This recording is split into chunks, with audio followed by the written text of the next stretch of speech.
Hello students, I am Monica Bansal. Today I am going to discuss the topic reproductive health. So let's discuss what are the content of reproductive health. हाँ जी, first of all we will discuss definition of reproductive health. उसके बाद हम significance discuss करेंगे बच्चे. उसके बाद हम RCH program discuss करेंगे and last we will discuss natality and mortality. ठीक है जी. तो क्या होती है रिप्रोडक्टिव हेल्थ? रिप्रोडक्टिव हेल्थ की डेफिनेशन क्या है बच्चे? रिप्रोडक्टिव हेल्थ जो टर्म है, इससे हम क्या अंडरस्टैंड करते हैं कि रिप्रोडक्टिव हेल्थ ही ऑर्गन ही हो सिर्फ, ठीक है, जो नॉर्मल फंक्शन करते हो, इसका मतलब रिप्रोडक्टिव हेल्थ है. पर ऐसा नहीं होता. रिप्रोडक्टिव हेल्थ में सिर्फ रिप्रोडक्टिव ऑर्गन की ही नॉर्मल हेल्थ नहीं आती, बल्कि बड़ा ही ब्रॉडर प्रोस्पेक्टिव है इसका. ठीक है जी, देखो यहाँ पे लिखा है बड़ा ही ब्रॉडर प्रोस्पेक्टिव है. इसमें इमोशनल और सोशल एस्पेक्ट भी आते हैं. बेटा अकॉर्डिंग टू हु, वर्ल्ड हेल्थ ऑर्गेनाइजेशन के अकॉर्डिंग जो रिप्रोडक्टिव हेल्थ है, इसका मतलब है टोटल वेलबींग. यानी कि एक जो ह्यूमन बीइंग है उसकी पूरी की पूरी टोटल वेलबींग होनी चाहिए. उसकी फिजिकल, इमोशन, बिहेवियर और सोशल लाइफ पूरी की पूरी क्या होनी चाहिए? अच्छी होनी चाहिए. उसको हम बोलेंगे रिप्रोडक्टिवली साउंड ऑर्गेनिज्म और रिप्रोडक्टिवली साउंड इंडिविजुअल. उन्हें क्या बोला है कि एक सोसाइटी जिसमें कौन से लोग रहते हैं जिसकी फिजिकल हेल्थ नॉर्मल है, सारे के सारे रिप्रोडक्टिव ऑर्गन जो है वो नॉर्मल फंक्शन कर रहे हैं, इमोशनल जो है उसके कंसेप्ट जो है नॉर्मल है, बिहेवियरल इंटरेक्शन लोगों के साथ नॉर्मल है, उसको हम बोलेंगे रिप्रोडक्टिवली हेल्दी सोसाइटी. ठीक है जी. तो रिप्रोडक्टिव हेल्थ में सिर्फ रिप्रोडक्टिव ऑर्गन की हेल्थ ही नहीं आती, बल्कि पूरी की पूरी ओवरऑल हेल्थ को हम कंसीडर करते हैं रिप्रोडक्टिव हेल्थ. उसकी फिजिकल, इमोशनल, बिहेवियर और इवन सोशल हेल्थ को भी हम कंसीडर करते हैं रिप्रोडक्टिव हेल्थ. ठीक है जी.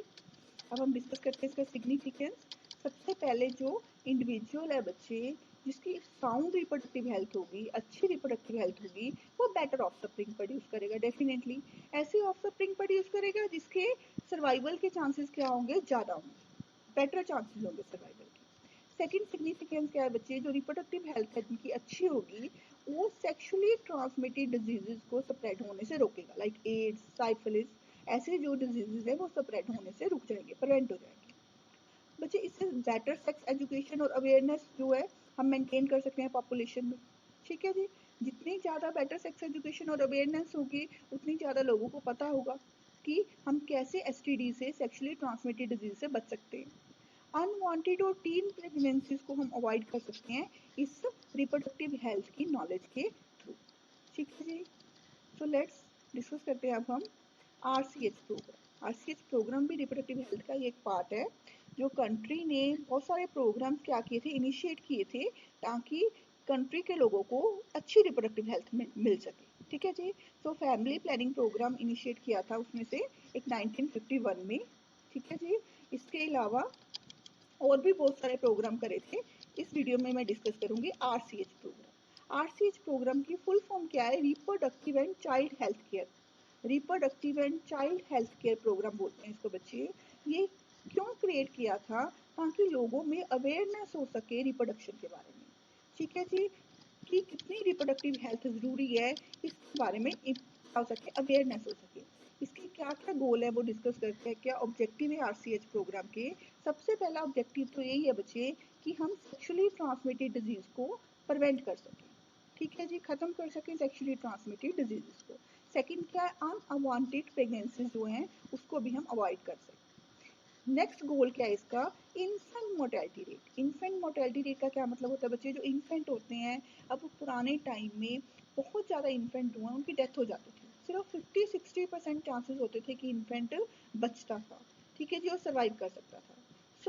लेकिन जब से हमने आरसीएच प्रोग्राम बनाया है, प्रॉपर हम वैक्सीनेशन देते हैं लेडी को प्रेगनेंसी के दौरान, प्रॉपर केयर करते हैं, तो इन्फेंट मोर्टेलिटी डेथ क्या हो गई है, रेट क्या हो गया इसका? डिक्रीज हो गया. इन्फेंट के लाइफ के चांसेस, सर्वाइवल के चांसेस बढ़ गए.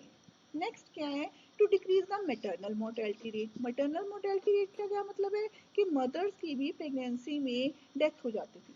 चाहे प्रेगनेंसी में पार्चुरेशन के दौरान कह लो, चाहे प्रेगनेंसी पीरियड के दौरान कह लो, उनकी डेथ के चांसेस होते थे. लेकिन जब से आरसीएच प्रोग्राम बना है, से मैटरनल मोर्टेलिटी रेट भी क्या हो गया है, कम हो गया है, क्योंकि हम मदर को अच्छी तरह से केयर करते हैं। ठीक है जी।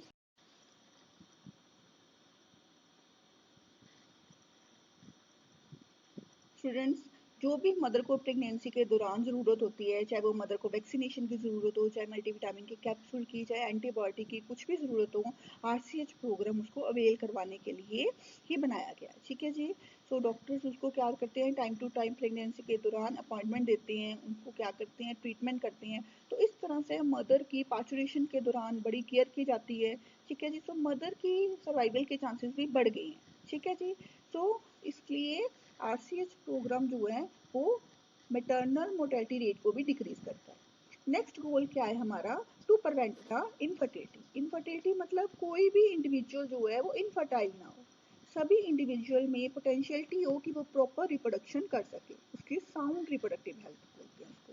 नेक्स्ट क्या है कि अगर जेनेटिक डिसऑर्डर हो किसी में, किसी भी इंडिविजुअल में, तो हम उसको मैनेज कर सके।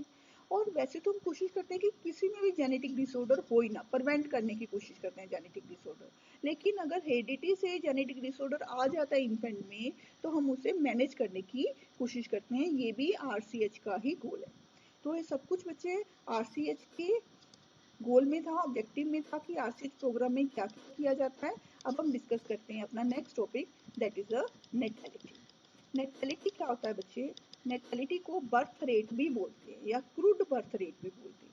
इसकी डेफिनेशन क्या है बच्चे, total number of live birth पर 1000 individual in a particular area with in a particular time. कि 1000 इंडिविजुअल में हमें चेक करना है एक पर्टिकुलर एरिया में एक पर्टिकुलर फिक्स टाइम लेके कि कितने नंबर ऑफ बर्थ हुए, लाइव बर्थ हुए। जो डेथ होगी इन्फेंट्स की या फीटस की उसको काउंट नहीं करना हमने, चिल्ड्रन की जो डेथ होगी वो काउंट नहीं करनी, लाइव बर्थ काउंट करने इसमें। ठीक है जी। तो उसको क्या बोलते हैं, नेटैलिटी रेट। इसका फॉर्मूला क्या है, क्रूड बर्थ रेट का या बर्थ रेट का, number of live birth divided by number of individual in a population multiplied by 1000। ठीक है जी। हाँ जी बच्चे, नेक्स्ट हम डिस्कस करेंगे significance of birth rate. Natality का सिग्निफिकेंस क्या है बच्चे, नेटैलिटी जो है वो की फैक्टर है। की फैक्टर है, ये हमें बताता है कि हमारी पॉपुलेशन इंक्रीज हो रही है, डिक्रीज हो रही है या सेम है। कि अगर तो बर्थ ज़्यादा होंगे तो डेफिनेटली पॉपुलेशन साइज इंक्रीज होगा, अगर बर्थ कम होंगे या इन्फेंट की डेथ हो जाएगी, चिल्ड्रन की डेथ हो जाएगी, तो पॉपुलेशन साइज डिक्रीज होगा। और अगर बर्थ रेट और डेथ रेट इक्वल होगा तो पॉपुलेशन क्या होगी, सेम होगी। तो ये है सिग्निफिकेंस किसका, नेटैलिटी का। नेटैलिटी के बाद हम डिस्कस करेंगे कि व्हाट इज मोर्टेलिटी। मोर्टेलिटी क्या है, मोर्टेलिटी रेट क्या है। ठीक है जी। मोर्टेलिटी को डेथ रेट भी बोलते हैं। ठीक है जी। या क्रूड डेथ रेट भी बोलते हैं। ये क्रूड डेथ रेट, तो डेथ रेट क्या होता है, बिल्कुल सेम वैसे ही जैसे हमने वहाँ पे टोटल नंबर ऑफ बर्थ करे थे, लाइव बर्थ, यहाँ पे हमने क्या करना है, टोटल नंबर ऑफ डेथ्स करनी है। total number of death per 1000 individual in a particular area and in a particular time period. ये टाइम पीरियड फिक्स करके हमने एक पर्टिकुलर एरिया में देखना है कि 1000 इंडिविजुअल में से कितने लोगों की डेथ हुई है।